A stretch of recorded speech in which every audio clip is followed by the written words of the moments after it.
শুরু করিতেছি মহান আল্লাহ পাকের নামে, যিনি পরম করুণাময় এবং অত্যন্ত দয়ালু।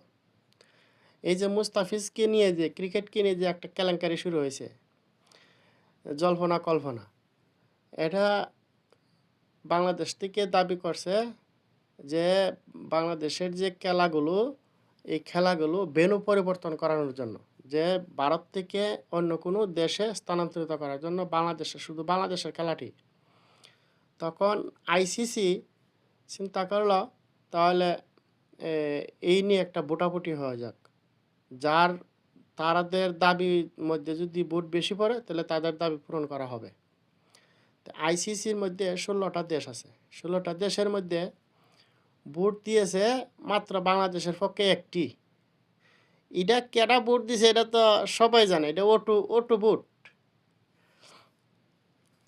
এটার জন্য কোনো ক্যাম্পেইনের দরকার নেই, এটা ওটু ভোট দিব, এটা সবাই জানে।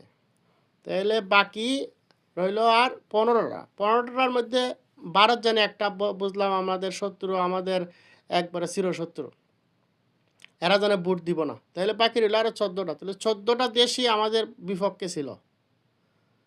তাহলে এই যে যুক্তি, এই যে আসিফ নজরুল সার, এই সারের এই ধরনের কথা কোনো যুক্তি আছে? এরা কি দেশকে ভালোবাসে, ক্রিকেটকে ভালোবাসে? তাদের কাছ থেকে, ইন্ডিয়ার কাছ থেকে, চিরশত্রুর কাছ থেকে চাল ডাল সব কিছু নিয়ে আসে, আর আমাদের খেলতে গেলেই যত সমস্যা।